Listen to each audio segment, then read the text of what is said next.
Boa, pessoal, sejam todos bem-vindos à nossa Masterclass do Voo IFR. Nós estamos iniciando o módulo de VOR, tá? Nós vamos ver os conceitos básicos do VOR nesse vídeo aqui. Nós vamos aprender posteriormente aí como fazer as trocas de radial, sejam maiores ou menores que 90 graus, aproximando-se e afastando-se da estação.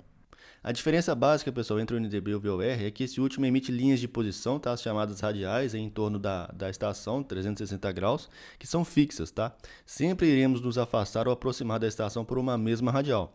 Ao contrário do NDB, que a gente aproxima por uma QDMIC e afasta por uma QDR de valor recíproco. Por exemplo, pessoal, caso estivéssemos aí aproximando-se pela QDMIC 180 de uma estação de NDB e quiséssemos afastar pela recíproca dela, a gente deveria pegar a QDR 360.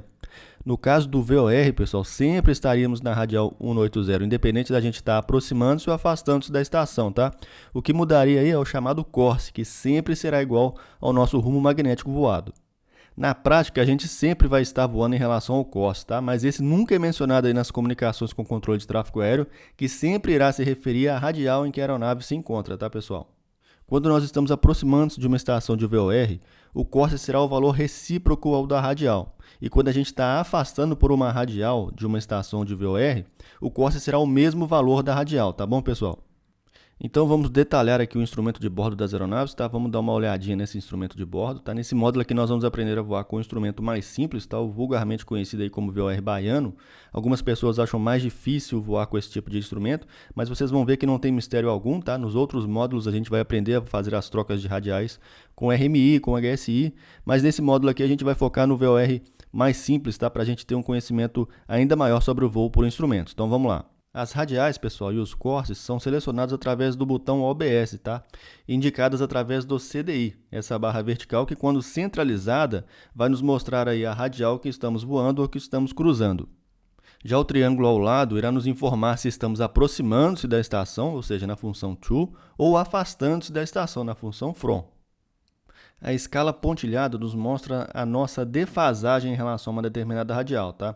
Cada dot equivale a 2 graus, então, portanto, quando o CDI está no chamado batente, à esquerda ou à direita do instrumento, nós estamos aí no mínimo a 10 graus de distância da radial solicitada. E quando ele começa a se movimentar, nós estaremos aí dentro de 10 graus da nossa radial desejada. Apesar de não ser o foco aqui desse módulo, o instrumento também recebe os sinais do ILS, tanto do glide slope quanto do localizador. Quando a gente está sintonizado em uma frequência ILS, o CDI passa a indicar a nossa posição em relação ao LOC. Os dots da escala pontilhada passam a ter um valor de 0,5 graus cada, e a barra horizontal passa a indicar a posição em relação à rampa de planeio, ou seja, ao glide slope. Então, pessoal, vamos dar uma olhadinha agora no que é absolutamente fundamental a gente saber para a gente conseguir voar o VOR. Quando queremos nos aproximar da estação, pessoal, nós colocamos a radial desejada na parte inferior do instrumento, com o OBS, e automaticamente o Corse será lido na parte superior, junto ao rumo magnético. Além disso, é de suma importância verificar a posição do triângulo. Nesse caso, ele deverá necessariamente estar apontando para cima, está na função to. Caso contrário, você não irá se aproximar da estação e terá grande possibilidade de se desorientar. Agora, para a gente afastar da estação, nós colocaremos aí a radial desejada na parte superior do instrumento e, nesse caso, ele será igual ao Corse e ao rumo magnético. Assim como dito anteriormente, pessoal, é fundamental a gente verificar a posição do triângulo, tá? Indicando a posição from nesse caso.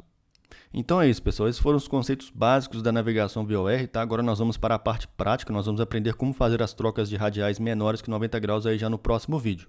Até a próxima!